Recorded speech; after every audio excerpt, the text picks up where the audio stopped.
अस्सलामुअलैकुम। अगर आप भी इटली से बैचलर्स करना चाहते हैं तो ये वीडियो आपके लिए है। इस वीडियो को शुरू से एंड तक देखना बहुत ज़रूरी है, वो इसलिए कि इसमें मैं बताने जा रही हूँ 2023 के रिगार्डिंग लेटेस्ट क्या रिक्वायरमेंट हैं एडमिशन कॉल्स को लेके, कॉस्टिंग को लेके, स्कॉलरशिप्स को लेके, यूनिवर्सिटीज़ को लेके, और हम किस तरह अप्लाई कर सकते हैं, हमें क्या क्या रिक्वायर्ड है। इटली ही क्यों?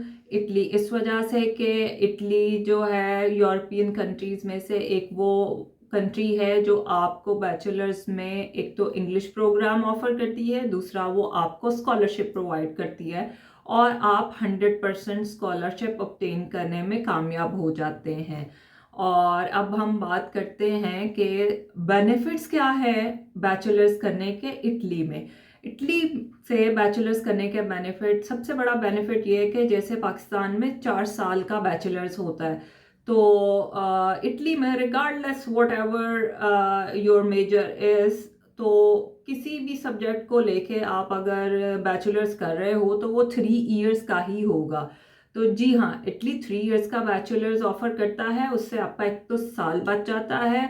और अगर तो आप स्कॉलरशिप ऑब्टेन कर लेते हो तो आपको पर ईयर बैचलर्स में 7,000 यूरोस स्कॉलरशिप मिलता है, जो कि 3 साल की डिग्री पे 3 इयर्स में आपको 21,000 यूरो स्कॉलरशिप मिलता है।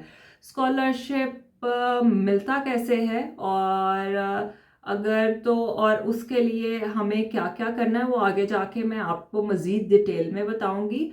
और सबसे पहले जो है ये जानना ज़रूरी है कि इनटेक कब कब होते हैं। तो सितंबर में जो इनटेक होता है उसके लिए जो एडमिशन कॉल्स हैं वो स्टार्ट हो जाती है जनवरी टिल मई। तो इस ड्यूरेशन में आपने जो है अपना एप्लीकेशन प्रोसेस करना है। एप्लीकेशन प्रोसेस इटली यूनिवर्सिटी का बहुत सारा आसान है। और वैसे भी जैसे आप वेबसाइट पर जाते हैं तो सारी चीज़ें बहुत क्लियर हैं और आप सारे स्टेप्स जो हैं वो बहुत इजीली मीट कर लेते हैं। एक और चीज़, मैं इटली ही क्यों सजेस्ट कर रही हूँ या इटली क्यों इम्पॉर्टेंट है।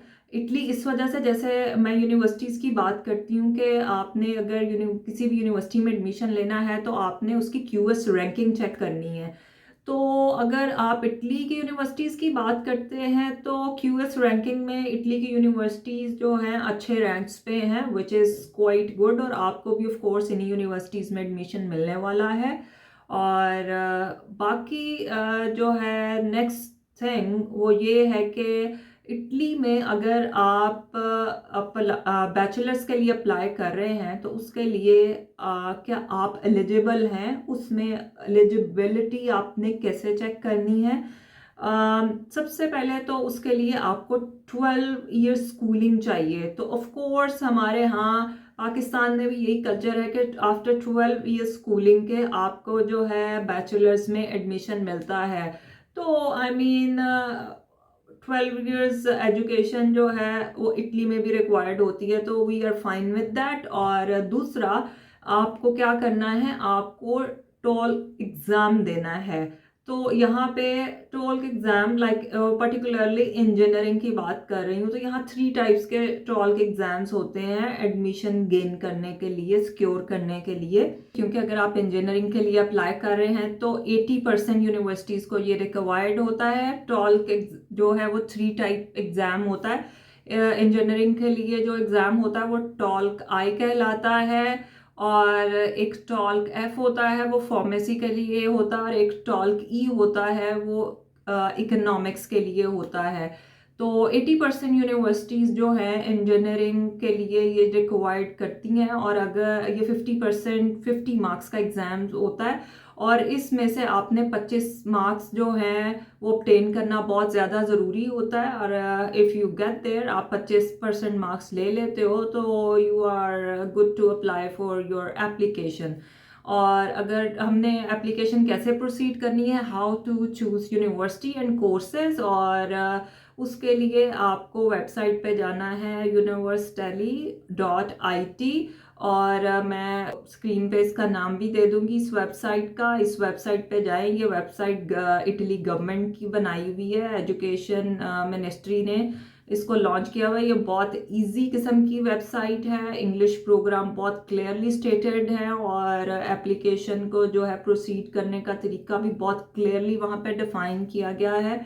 और बहुत इंजीनियरिंग रिलेटेड अगर यूनिवर्सिटीज़ की बात कर रहे हैं तो मैं 3 से 4 यूनिवर्सिटीज़ के नाम भी इनलिस्ट कर दूंगी, जो मैं आपको सजेस्ट करती हूँ कि ये बहुत अच्छी यूनिवर्सिटीज़ हैं। और I am pretty much sure कि अगर आप सारे क्राइटेरिया को मीट कर रहे हैं तो आप उन यूनिवर्सिटीज़ में आपको एडमिशन मिल जाएगा। और उन यूनिवर्सिटीज़ में अप्लाई करने के लिए आपको 60, एक तो आपने टॉल का एग्ज़ाम दे दिया, उसमें से आपने 25% मार्क्स गेन कर लिए। दूसरा, प्रीवियस आपके इंटरमीडिएट में से आपके 65% जो मार्क्स हैं वो होना बहुत ज़रूरी है। दो यहाँ पे जो है बहुत सारे लोग बिलो मार्क्स पे भी उनको एडमिशन प्रीवियसली मिले हुए हैं, लेकिन स्टिल ये बहुत सारी चीज़ें अब कंपटीशन में आ चुकी हैं तो ये मैटर करता है। और इस वजह से आपको जो है, अगर आपके 65% मार्क्स हैं आपकी प्रीवियस एकेडमिक में, तो आपको आसानी से एडमिशन मिल जाएगा। और जो फर्दर है वो कि आपको एप्लीकेशन किस तरह से प्रोसीड करनी है। आप वेबसाइट पर चले गए, आपने अपना कोर्स चूज़ कर लिया, आपको डॉक्यूमेंट कौन कौन से रिक्वायर्ड हैं, आपको आपका ऑफ कोर्स आपकी 10th की और मैट्रिक की आपको चाहिए, आपकी ट्रांसक्रिप्ट, रिजल्ट कार्ड्स, आपको पासपोर्ट चाहिए, आपकी 2 फोटोज़ चाहिए, और आपको आपका सीवी चाहिए, और बाकी आपको टॉल्क एग्ज़ाम का जो है आपको रिजल्ट चाहिए। ये सारा कुछ जो है वो आप अपलोड कर देंगे वहाँ वेबसाइट पे जाके। देन फिर आपने एक फ़ी पे करनी, और आपने कवर लेटर और मोटिवेशनल लेटर भी जो साथ में आपने ज़रूर अपलोड करना है। टॉल्क और आइल्स में ऑप्शनल भी हो सकता है, क्योंकि सम यूनिवर्सिटीज़ को टॉल्क रिक्वायर्ड होता है, कुछ यूनिवर्सिटीज़ को आइल्स भी रिक्वायर्ड होता है। और अगर आपने आइल्स किया होगा तो वो एक प्लस पॉइंट होगा आपके लिए।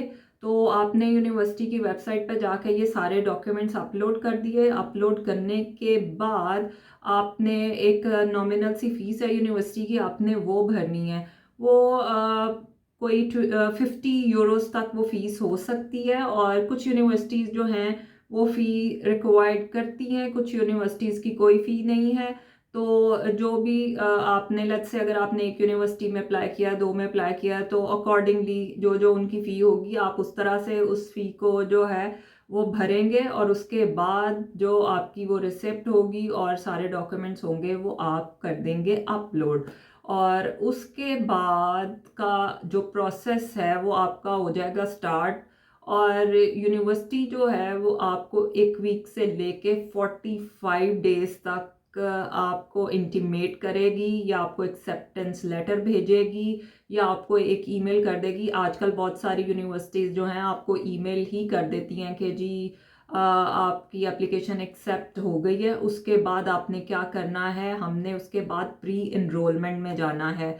प्री इनरोलमेंट कैसे होगी? प्री इनरोलमेंट बिल्कुल वही वेबसाइट जो मैंने आपको पहले बताई थी, universalis.it, उस पर ही जाके एज इट इज़ जिस तरह से हमने सारी इन्फॉर्मेशन अपने पर्टिकुलर्स भरे थे वैसे ही जाके आप अपनी सारी पर्सनल इन्फॉर्मेशन डालेंगे।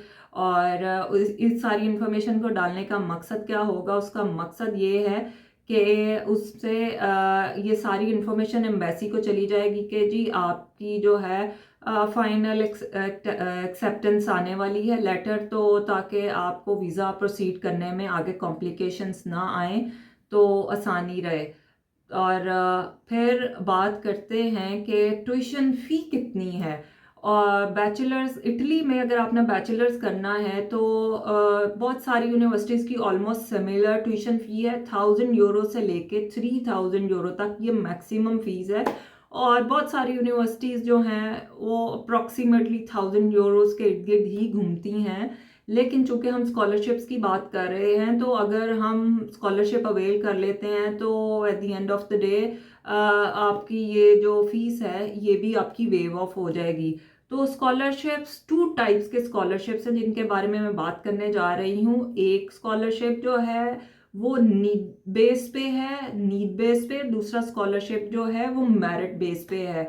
तो मैं आपको मेरिट बेस तो सजेस्ट नहीं करूँगी। मेरिट पे आना बहुत मुश्किल है, और जो स्टूडेंट्स मेरिट पे आते हैं वो बेयरली और कोई 10% स्टूडेंट होते हैं, और जो कि वो वाला स्कॉलरशिप सिक्योर कर लेते हैं, और जिनकी 90 और 95 परसेंटेज होती है।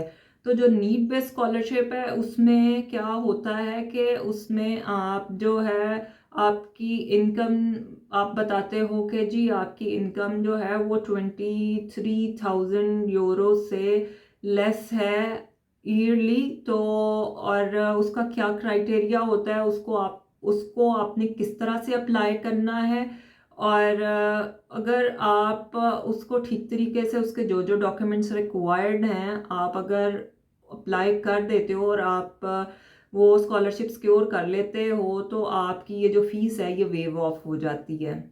और जो इस स्कॉलरशिप को जब आप अवेल कर लेते हैं तो इस स्कॉलरशिप से आपको क्या बेनिफिट हो सकते हैं। ऑफ कोर्स मतलब scholarship itself is a benefit कि आपको 7,000 पर ईयर यूरोज मिल रहे हैं, 7,000 यूरोज। और अगर आपको ये 7,000 यूरोज मिल जाते हैं तो आपकी जो भी फ़ी है आपकी वो फ़ी टोटली वेव ऑफ हो जाएगी, और आपको फ्री अकोमोडेशन मिल जाएगी, आपको कैंटीन में भी कुछ डिस्काउंट मिल जाएंगे, और वो जो डिस्काउंट मिलेगा वो जो आपका 7,000 यूरो है उसमें से कुछ डिडक्शन हो जाएगी, तो वो उसमें कंपनसेशन हो जाएगी। और एक बात मैं आपको बताती चले जाऊँ, इटली में चूँकि 20 रीजन्स हैं, और 20 रीजन्स का स्कॉलरशिप्स को डील करने का डिफरेंट क्राइटेरिया है। तो आपको पहले पता करना है आपने कौन सी यूनिवर्सिटी में कौन सा रीजन में अप्लाई किया है, तो आपको उस तरीके से ही फैसिलिटेट किया जाएगा। और इसका बेस्ट तरीका ये है कि आप अपनी यूनिवर्सिटी को ईमेल करें और उनसे पूछें कि भाई मैं कौन सा स्कॉलरशिप के लिए अप्लाई कर सकता हूँ या कर सकती हूँ, तो वो आपको जो है वो इसका बेटर वे बताएंगे। चलें जी, ये हो गई स्कॉलरशिप की बात। वापस हम आते हैं आपके एक्सपेंस और ट्यूशन फ़ी की तरफ। और अगर फ़र्ज़ करें अगर आपको मतलब स्कॉलरशिप नहीं मिलता, दो ऐसा होता नहीं है, 90% स्टूडेंट जो है ये स्कॉलरशिप अवेल करने में कामयाब हो जाते हैं। चलें फ़र्ज़ करें अगर आप उन 10% लोगों में से हैं जिनको स्कॉलरशिप नहीं मिलता, तो उनको भी अगर अप्लाई करना है तो उनके जो मैक्सिमम एक्सपेंसेस आएंगे इसको अप्लाई करने में और एडमिशन सिक्योर करने में, तो वो मैंने आपको फ़ी तो ऑलरेडी बता दी, 1,000 से 3,000 यूरोस जो है ये यूनिवर्सिटी की फ़ीस होगी। और बाकी कुछ आपके वीज़ा फ़ीस के एक्सपेंस होंगे, आपकी बैंक स्टेटमेंट होगी, वो वट आपको आपके फादर स्पॉन्सर कर रहे होंगे, आपकी मदर स्पॉन्सर कर रही होंगी, तो वो सारे कुछ और क्राइटेरियाज हैं, उन सारी चीज़ों को भी आपने मीट करना है। और लेकिन अगेन मतलब ये बहुत एक्सपेंसिव नहीं होगा अगर कंपैरेटिवली आप दूसरी यूरोपियन कंट्रीज़ में बैचलर डिग्रीज़ को देखते हैं तो उनकी फीसेस बहुत सारी ज़्यादा हैं। तो मोर और लेस ये जो है बहुत सारा आपको एक इकोनॉमिकल बैचलर्स जो है वो आपको मिल जाता है। चलिए जी, ये हो गई सारी बातें बैचलर्स को किस तरह से आपने अप्लाई करना है, स्कॉलरशिप्स कैसे गेन किए जा सकते हैं। और बाकी मज़ीद अगर आपको कुछ और जानना है तो आप मुझे कमेंट कर सकते हैं, क्योंकि अगर आप ठीक तरीके से अप्लाई नहीं करेंगे तो ऑफ कोर्स आपकी एप्लीकेशन में हिंड्रेंस आ सकती है, जो कि मैं नहीं चाहती। मैं चाहती हूँ कि आप लोगों के काम बहुत आसानी से हों। अगर मैं आपके साथ इंफॉर्मेशन शेयर कर रही हूँ तो मेरा मकसद आपको हेल्प करना है, और मैं आपको हेल्प करने के लिए यहाँ बैठी हूँ। और अगर आप मज़ीद इस तरह की वीडियोस देखना चाहते हैं तो प्लीज़ चैनल को सब्सक्राइब और लाइक करिए, और सारे अपने नोटिफिकेशन ऑन कर लीजिए ताकि आने वाली वीडियोस के बारे में आपको पता चलता रहे। अब मुझे दीजिए इजाज़त, इंशाल्लाह फर्दर ऐसी बहुत सारी वीडियोस के साथ मैं हाज़िर होती रहूँगी। अल्लाह हाफ़िज़।